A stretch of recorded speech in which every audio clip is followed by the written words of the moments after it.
I feel like quite some time ago, we believe libraries were just books and quiet spaces to sit down and read. That has changed through the years. Now we have more than books. We have computer help, we have printers, we have scanners, we have teacher in the library for homework support, we have computer support too, we have the Saver navigators that can help you too with your computer questions. They give you support. We also have programs. So we have Storytime. We have very popular program, Storytime. We have STEM programs. We have Legos. We have blogs, challenges. We have live animal programs. We have many, many programs through the entire year.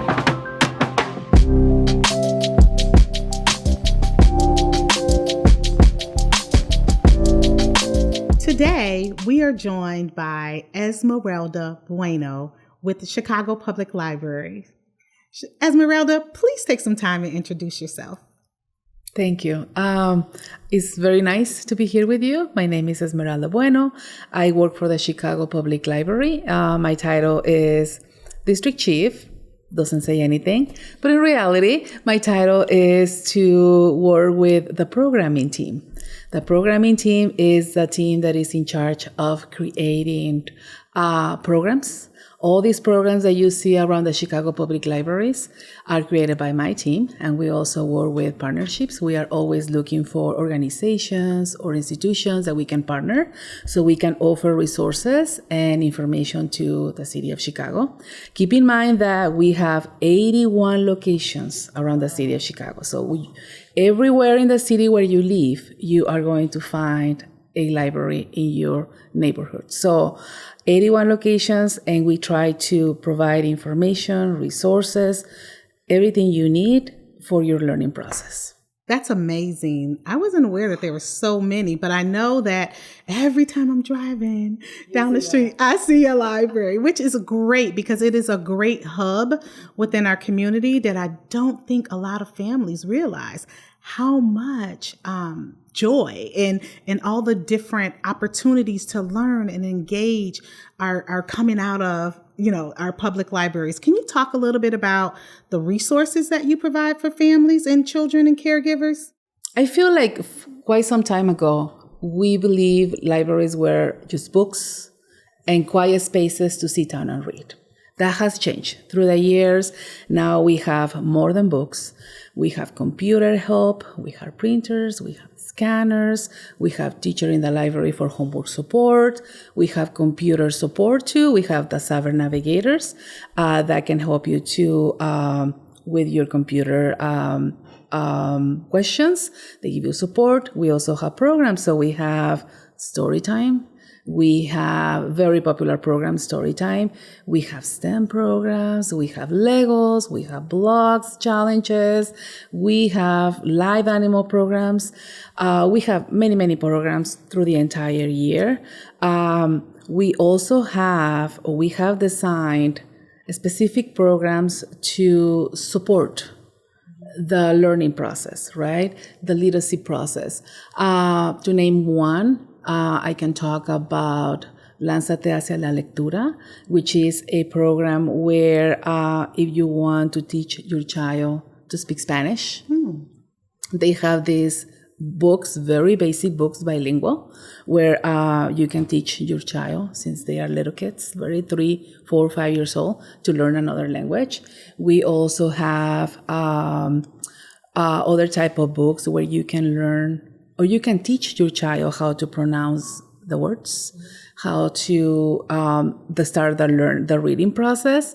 Storytime is a very, very, very good program where the playing, the moving, the music, the rhythm can help you to interact and socialize with other kids, and then have this safe space for your family and create community, which is a basic element for learning. So you mentioned a lot of great things that I think align to a lot of the work that's happening in pre-K. Okay. Can you talk a little bit about families who may not have visited the library in a long time because they probably are thinking it's just books? Right. Can you talk a little bit about how we're preparing the libraries helping to prepare students for pre-K and really supporting families with that development? I know you talked about, dual language and introducing your child to another language. Can you talk a little bit more about some of the other things that's happening? Yes. We are always looking for partnership and collaboration with other organizations. We partner with the Art Museum, we partner with the Museum of Science and Industry, but in this case specifically, we are partnering with Chicago Public School. Why? The time to register kids for pre-K registration is going to open very soon. And we are going to collaborate in two aspects. One, we are receiving information from CPS. We are going to receive flyers, booklets, all the information that the families require to register the kids. And that is going to be available in all the 81 locations. If you stop at your local library, you are going to find the information. But also, we are going to welcome CPS staff. 9 of our libraries are going to receive CPS staff, and they are going to be there waiting for you to help you with the registration process and to help you with the verification process. Sometimes the information is confusing. Sometimes we don't feel 100% sure of what we need to do. So if you visit one of those 9 libraries, CPS staff is going to guide you through the process and help you on how to register to your child.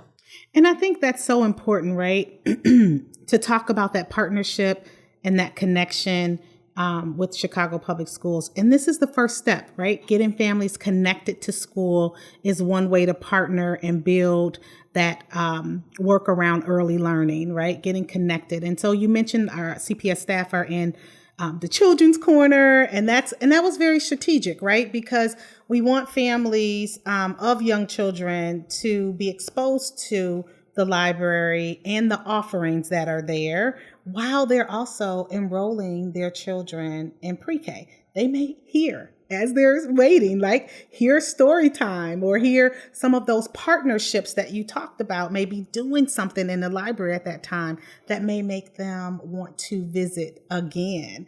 And so, I think, yes, we will have CPS staff in there. We will be able to answer questions.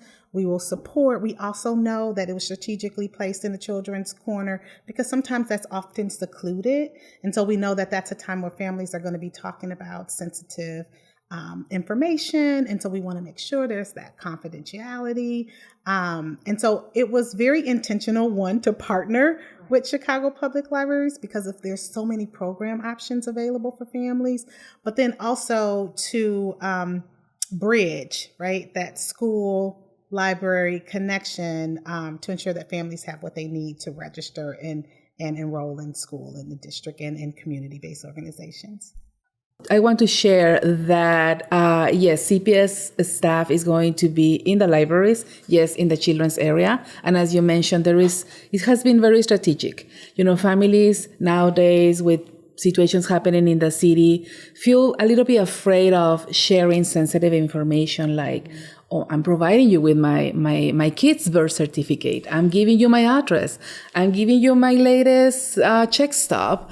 And I'm so afraid of doing that. But the fact that CPS staff is sitting in these children's areas, semi-private areas, so there is enough confidentiality space. Like you can share your information, and CPS staff has been trained to receive that information and keep it safe.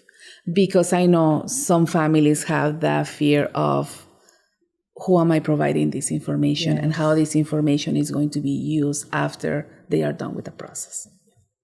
That's great. And I thank you for highlighting that. And yes, I think families can be assured that these are CPS staff. They went through all hiring practices as all other staff inside of schools. They're just housed in libraries. And so great care will be taken with the information that is shared with us during this time. So I know that you talked about in the beginning, like all of the ways that the library is now evolved to be a place that is more than books, right? And so, if families don't have access to technology, I know our application is online, and so it requires technology to be able to complete that. Can you talk a little bit about the supports that the library has for families who may not have technology access? Yes, if you don't have computer at home or you don't have internet at home, I would recommend that you visit your local library. Mm-hmm. That's why it's so important that you find the location of your library, visit your location, and we have public computers. So when you go into the library, talk to a librarian, they can help you and they can guide you how to get access to these public computers, and you will be able to access the website.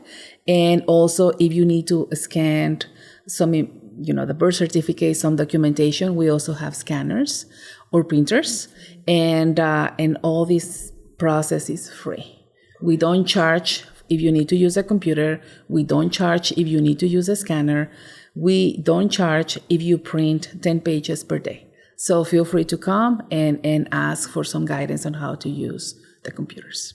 And I love that we have this partnership because we're actually meeting with librarians soon that will be supporting us to do that training and to share what information is required and what needs to be submitted when. I think it's clear for families to know that when you're applying, you don't need to submit any information. So if you just want to come in and access the computers that are in the library, feel free to do so. You don't have to scan any information upon applying. So that I just want to make sure families are aware of that. So we know when parents are thinking about pre-K, sometimes they come in to apply and they have their children with them. I know you talked about some of the programs you offer, and I know you have programs for little kids all the way up to big kids. Can you talk a little bit about if there are programming that's available for parents or even parents and children? Yes, we try to create programs for everyone, for everyone, as you said, kids, teens, yes, adults, seniors, but we also, our focus is families. Yes. And we want to create these spaces and time where parents, caregivers, and kids have this safe space to spend some time together. So each location may plan different type of activities. That's why it's so important that you identify what's your location, what's your library, what's your local library. And but we also create big events, what we call main stage events.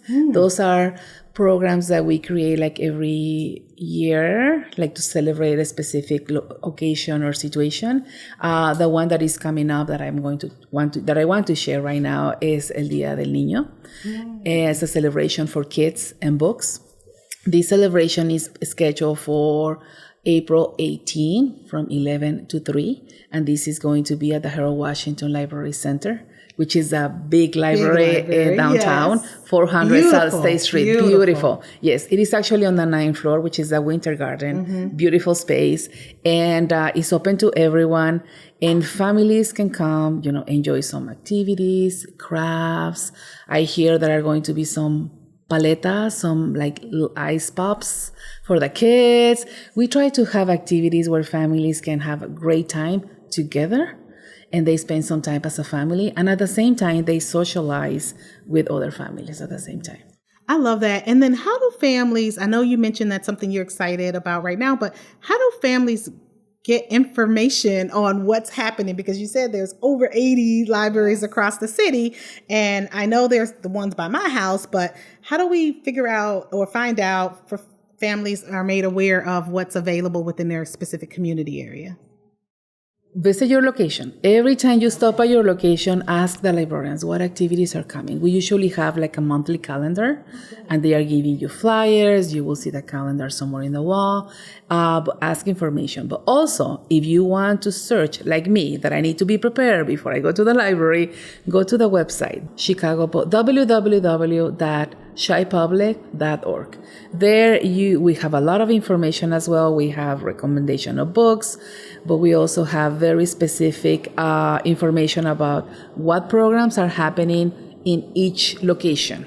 So if I live in the north side and I want to see what's happening at the Rogers Park Library, there is a way that you can search to Rogers Park Library specifically, what day, what time, and what programs they offer. I love that. And I know that you guys do a lot of special programming. I know the one you just mentioned is going to be big and huge. And I know that there's some story time that's happening for families where families can bring in their young learners, and you have authors sometime come in. Can you talk a little bit about that? Yes.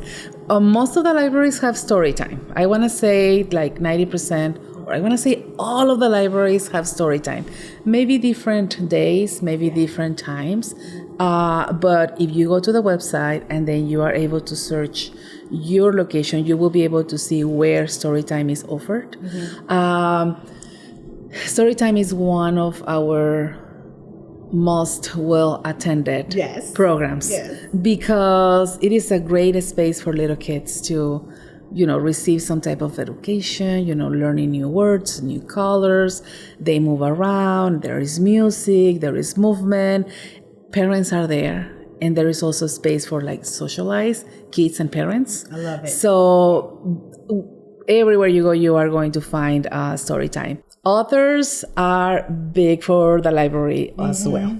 And we have authors coming to the branches, but we also have authors coming to her Washington Library Center. I want to say that we have authors very often, big authors, and we have other books as well. And I love those events because we have this intimate space to talk about the book with the author, but also to share, ask questions, and at the end, the author is signing the book, and you have the space to ask those questions that you may not want to ask in front of the public. So yes, everything is in the website. I love it. And then one other thing that I was, when I was in school, in the libraries visiting as we were supporting families for applying for school, I noticed that you do meals for children. And so can you talk a little bit about your meal program, which I know is a big hit? Yes, talking about partnerships and collaboration. We do have a very, very nice and strong collaboration with the Greater Chicago Food Depository for years now, and we offer meals for kids 0 to 18 years old.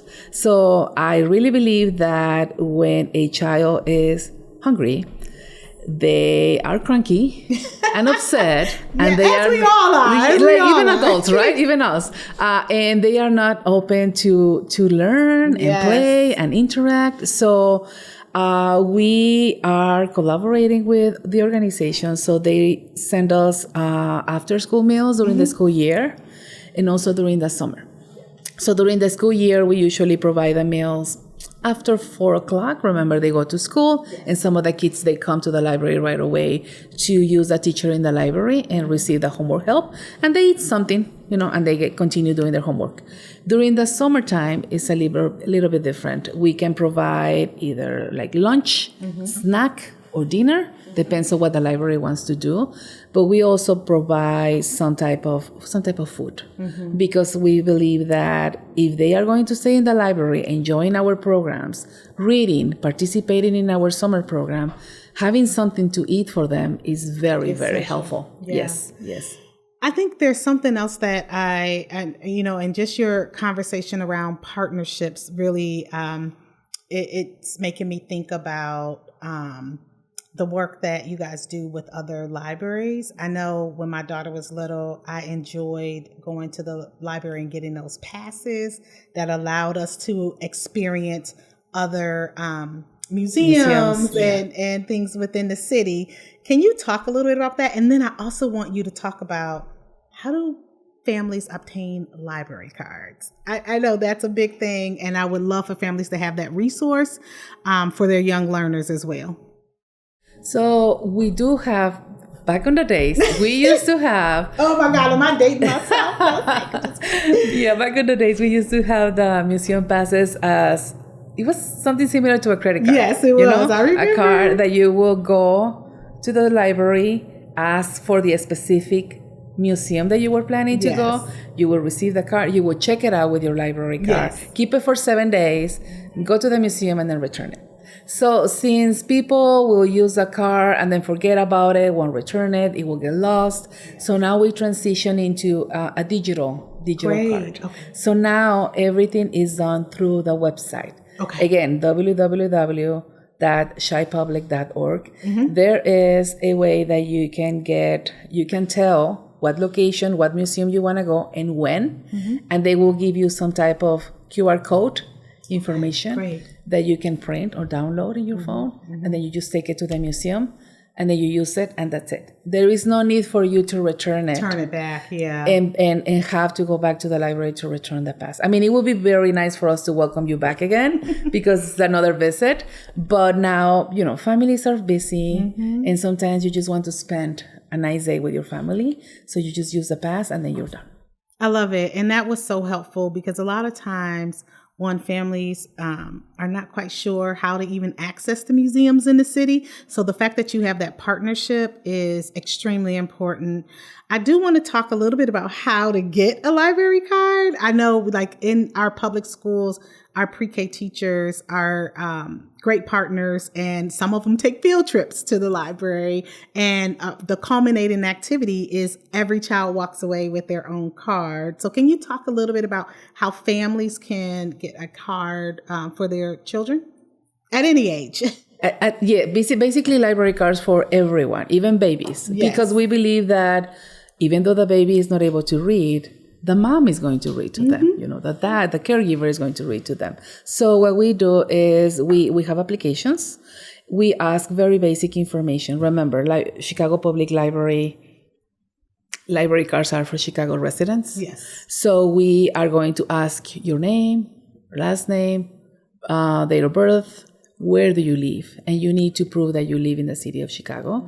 So we may ask for some type of documentation that you proved you live in the city, and then we give you your card right away. We are working with CPS. Yes, Chicago Public Library really believes that every child in the city of Chicago needs to have a library card. I agree. And some news are coming, that there is something new that is coming, so every child has a library card.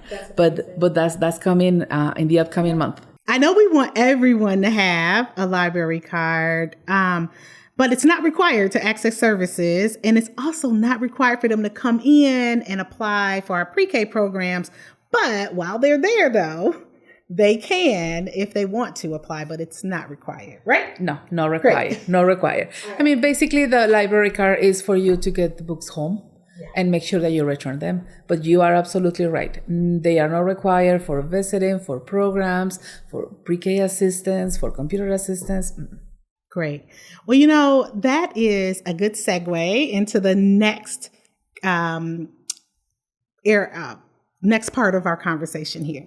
So I have this game that I love to play. It's called Red Light, Green Light. Have you played it as a kid? No, but I can learn how to play. Good. I get to teach it to you. Okay. And so, here in the circle, we're all about demystifying wrong information that may be out in the field regarding early childhood. And so this is our opportunity to share correct information and provide clarity to families. So I'm going to ask you some questions.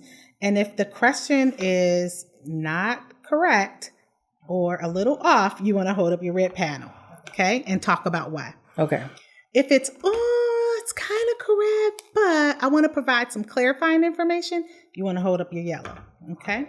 And if it's spot on, it's right on the money, you want to hold up your green. Okay.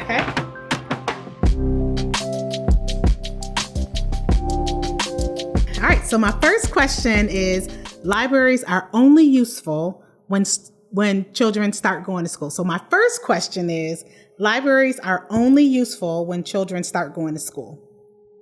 No.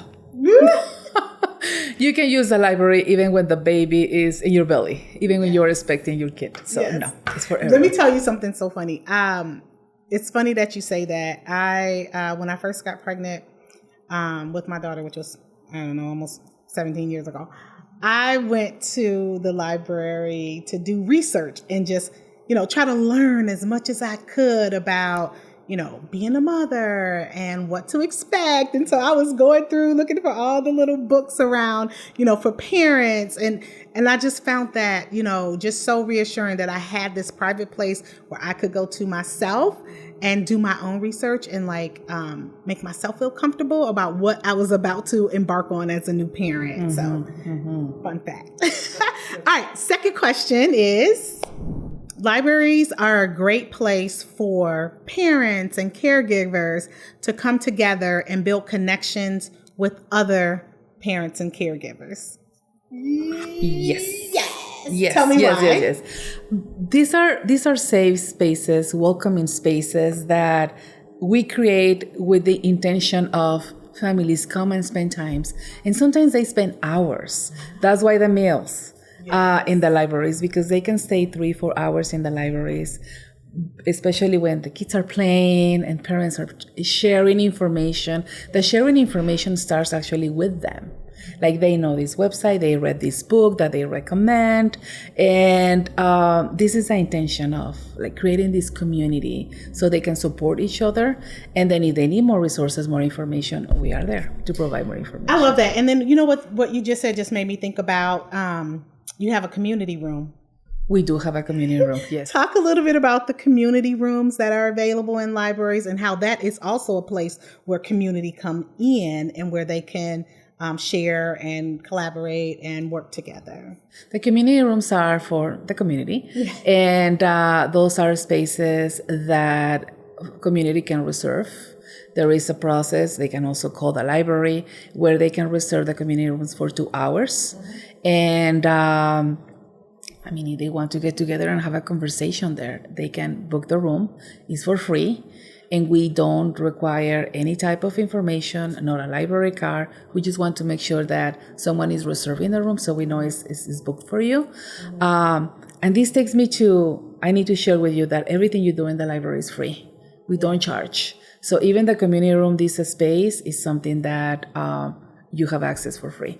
Yeah, it was really important because we had a book club and one of the spaces was at the library, and I thought that was so cool to do our book club inside of a library space.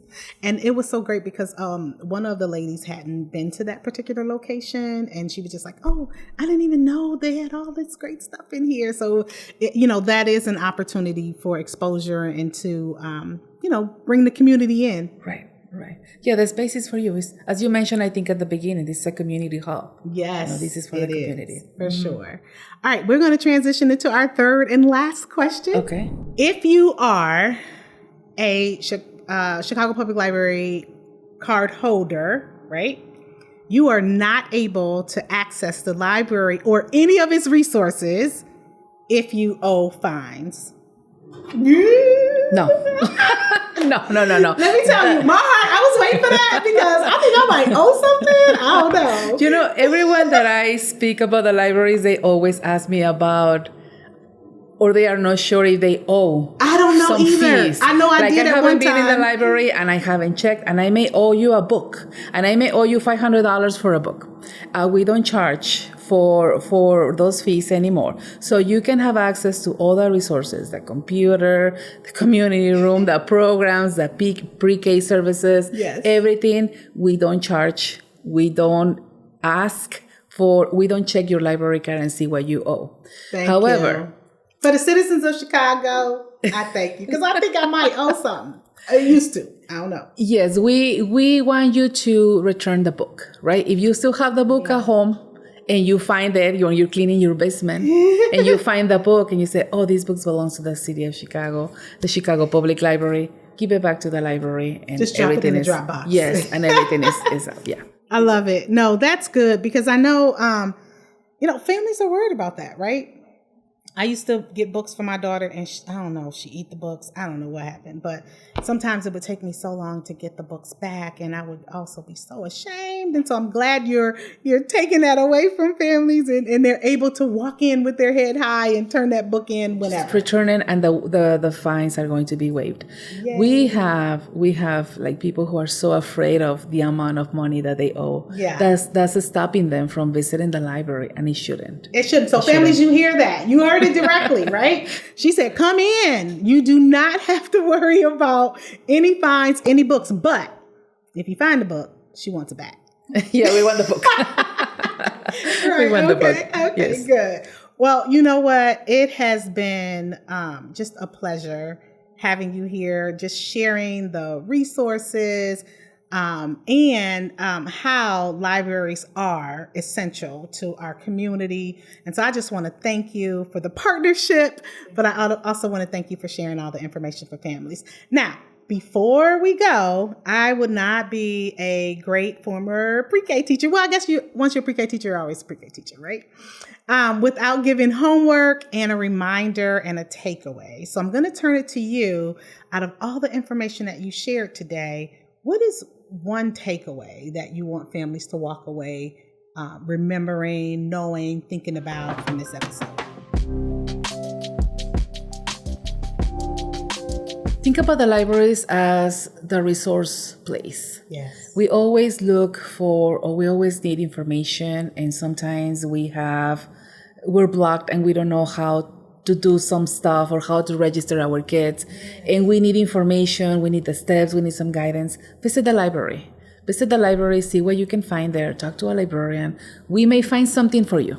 We may find the right answer, we may not, but we will find some resources for you. Or you may direct them to where they can Definitely. get the answer, because you have so many partnerships, right? So that's a great takeaway. I am going to go into my homework. And my homework assignment is to visit. Oh, good. Because remember, you talked about there's so many programs and they vary, right? Based on the community. And so my homework is for families to go into their neighborhood library. See what's happening. Get that monthly calendar that you mentioned and see what options and resources and program offerings that are available to them. And so that's my homework. So my reminder is that Chicago Public School staff will be in libraries to support the application process for families who are interested in applying for pre-K. And it's select libraries. So you want to check the CPS website. You want to check the Chicago Early Learning website to see which libraries will be offering that application support. Are there any reminders? I have another reminder. Okay. I have another reminder. This is very important. Summer is coming. Yes, very it is. soon. Hopefully. I mean, you know, I don't know. It doesn't feel like it. I promise you, it's coming, and we are preparing for the summer. Summer is big for us. Yes. You know, when the school year ends in June. Yes. And kids are free and they want to enjoy the summer. Yes. First week of June, they're going to be free. Yes. So the very first week of June is actually June 6th when we start our summer program. Oh, nice. And we dedicate a lot of work in this program because we want to keep that momentum of continue reading, continue learning through the summer, and you have fun at the same time. So the summer program starts June 6th. It's every year, and every year we have a different theme. And this year the theme is the city of Chicago. What makes you the title is Chapters of Chicago. Explore stories of what makes your city shine. Yes. So we are going to be sharing Chicago, everything about Chicago. We are going to explore the food, the culture, the architecture, everything. What makes you proud about Chicago? So it is going to be fun. It's going to be excited. We are anxious about to start because either the libraries decorate their places about the summer theme. So if you visit your location, make sure you check what's the decoration in the summer because it's going to be Chicago related.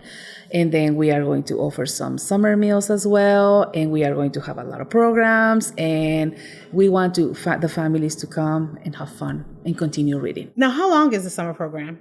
The summer program is 8 weeks. Okay. And the purpose is that all the kids register and they continue reading and they come and they report to us like how many minutes are they reading, what are they reading, and they receive prizes. Great. And we also motivate them to participate in programs, and they learn. So they are going to be free. Yes, they are going to continue learning, but at the same time having fun. Having fun.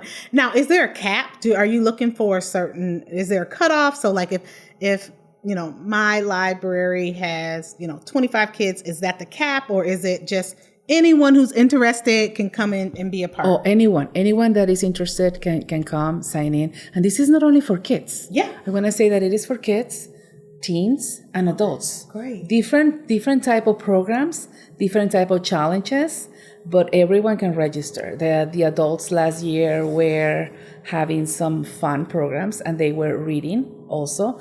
And at the end of that time that they were the challenge that they have to read, they were receiving a very nice prize. They were receiving like a hat with Chicago Public Library on it. That was very popular. For the first time they received that. So it's for the whole family. Everyone can come and participate in the summer. And so the challenge might be to read X amount of books, X amount of books, X amount of time. Oh, and great. This is just to give you a guideline. Yeah. Like you can always go over and read more and have fun. Yeah. No, I love it. And it's nothing more powerful than really diving into books and especially books around your city and what makes up your city and what makes your city so special. So I'm looking forward to this summer program. Thank you, Esmeralda, for being here today and sharing so much about what all the library has to offer. Families, if anything that was shared today helps you to see how the library is a cultural hub for our communities, please share this episode with your friend, your colleague, or even educators. Thank you for joining us today. Subscribe, and we'll see you next time in the Circle.